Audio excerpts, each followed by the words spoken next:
Welcome to promo online classes. आज हम इस वीडियो में देखेंगे अप्लाइड मैकेनिक्स का नेक्स्ट पार्ट जो कि है पार्ट 6।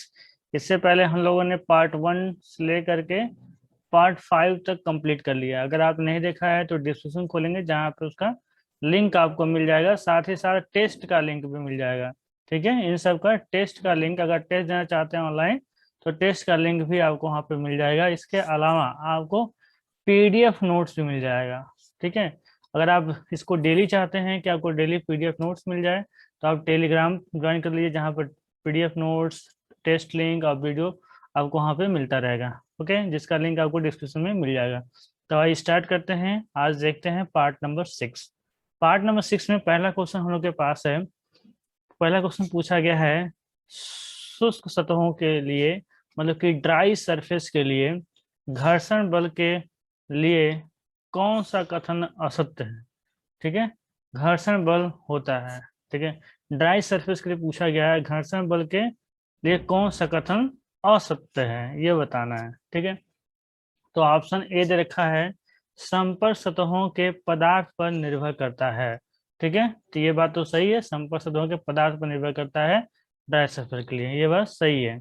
हमको असत्य बताना है। ठीक है, तो ऑप्शन बी है, सतहों के बीच अभिलंब भार के समानुपाती होता है। समानुपाती के ऊपर समानुपाती होता है, समानुपाती का यहाँ पे भी मान सकते हैं कि अभिलंब भार के जो होता है पर डिपेंड करता है।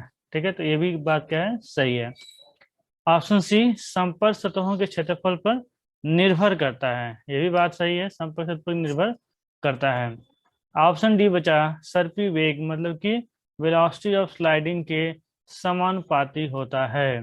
ठीक है, ये क्या है, असत्य बात है। तो हमारा ऑप्शन डी जो है यही सही हो गया। Option D is the right answer. ध्यान दीजिएगा, यहाँ पे असत्य कथन पूछा गया है, सत्य कथन नहीं पूछा गया। ओके, नेक्स्ट क्वेश्चन देखते हैं। Question number 2। क्वेश्चन नंबर 2 में पूछा गया है, एक सीढ़ी चिकने फर्श पर इस प्रकार रखी जाती है कि इसका दूसरा सिरा ऊर्ध्वाधर दीवार पर टिका हो तो घर्षण बल होता है। एक सीढ़ी चिकने फर्श पर इस प्रकार, देखिए इस प्रकार से, ठीक है, सीढ़ी है, इस प्रकार से सीढ़ी को रखा गया है। फर्श कैसा है, फर्श इस बार क्या है, चिकना है। यहाँ का जो फर्श है वो चिकना है। ठीक है, तब कहा जा रहा है कंडीशन, पहला कंडीशन क्या है, सीढ़ी के ऊपरी सिरे पर दीवार से दूर, सीढ़ी के ऊपरी सिरे पर दीवार से दूर जो है वो क्या होगा, घर्षण बल काम करेगा। दूसरा ऑप्शन क्या है, दूसरा ऑप्शन है कि सीढ़ी के ऊपरी सिरे पर नीचे की ओर, सीढ़ी के ऊपरी सिरे पर नीचे की ओर लगेगा, मतलब कि सीढ़ी के ऊपर नीचे की ओर लगेगा, ये कह रहा है। ऑप्शन सी कह रहा है सीढ़ी के ऊपरी सिरे पर ऊपर की ओर लगेगा, सीढ़ी के ऊपरी सिरे पर ऊपर की ओर घर्षण बल लगेगा। ऑप्शन डी, इनमें से कोई नहीं।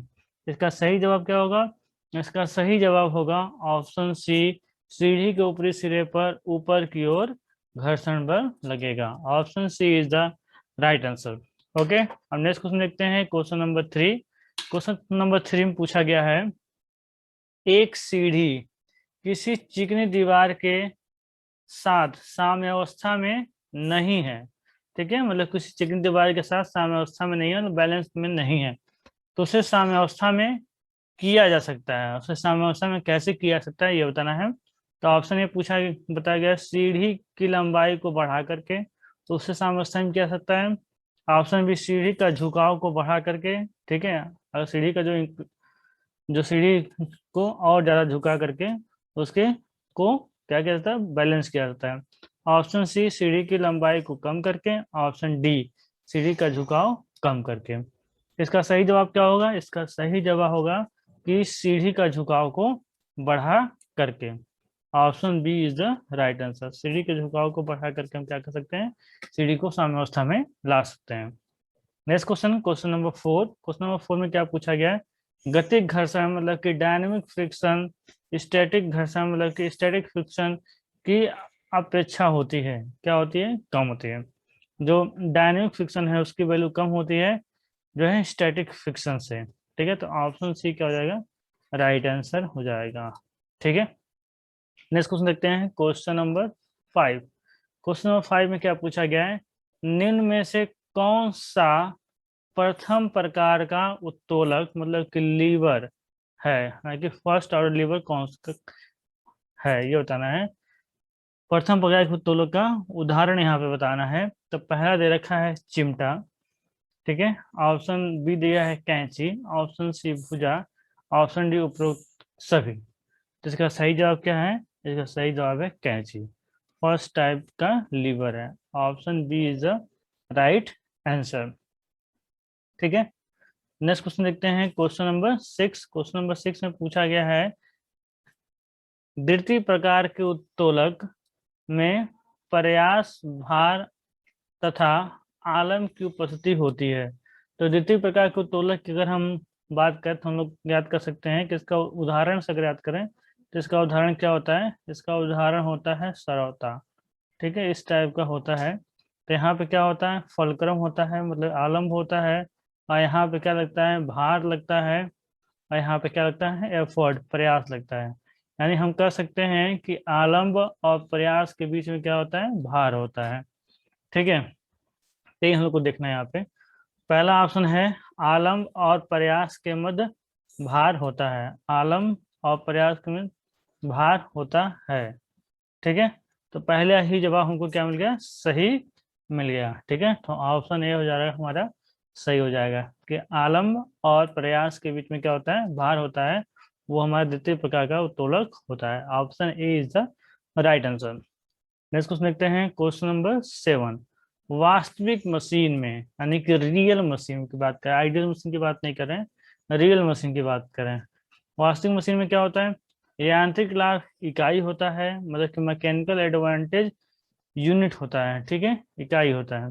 ऑप्शन बी दे रखा है यांत्रिक लाभ वेगानुपात के बराबर होता है, जो मैकेनिकल एडवांटेज है वो वेलोसिटी रेशियो के बराबर होता है। ऑप्शन सी यांत्रिक लाभ वेगानुपात से अधिक होता है। ऑप्शन डी यांत्रिक लाभ वेगानुपात से कम होता है। तो वास्तविक मशीन में क्या होता है? वास्तविक मशीन में जो यांत्रिक लाभ होता है वेगानुपात से क्या होता है? कम होता है। तो option D is the right answer, okay. Next question देखते हैं, क्वेश्चन नंबर 8। क्वेश्चन नंबर 8 में क्या दिया है कि आदर्श मशीन में मतलब कि आइडियल मशीन में क्या होता है?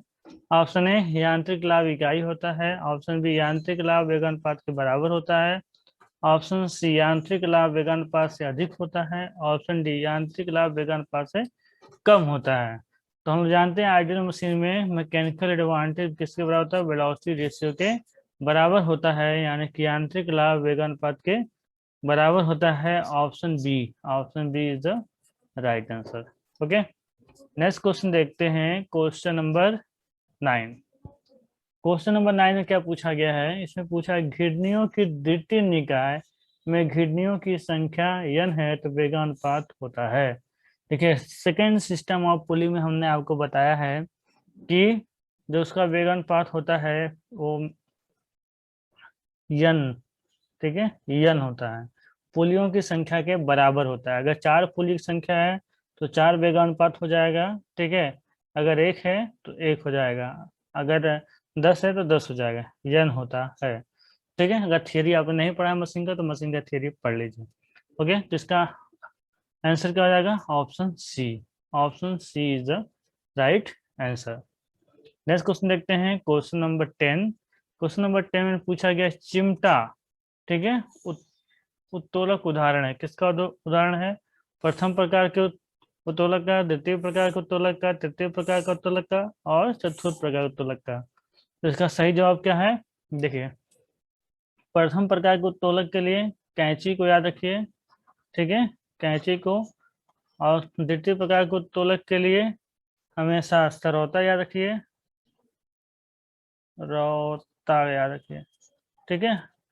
और तृतीय प्रकार के उत्तोलक के लिए चिमटा याद रखिए, ठीक है। तो आपको कोई भी कंफ्यूजन नहीं होगा।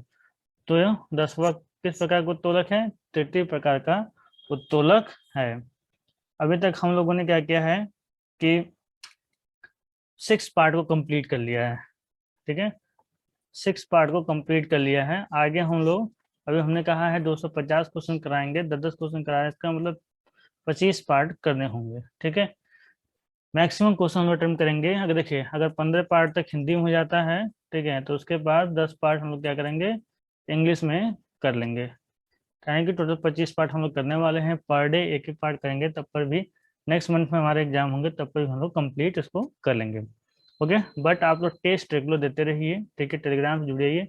रेगुलर टेस्ट दीजिए। टेस्ट का लिंक आपको सुबह 7 बजे मिल जाता है, जिसका रिजल्ट जो है जारी किया जाता है 8 बजे शाम को। और 8 बजे ही आपको पीडीएफ में इसका सोल्यूशन मिल जाएगा, और उसके 8 बजे ही आपको वीडियो सोल्यूशन भी मिल जाएगा। ठीक है, तो इसलिए क्या करिए, आप टेलीग्राम जरूर ज्वाइन करिए। Okay, thank you.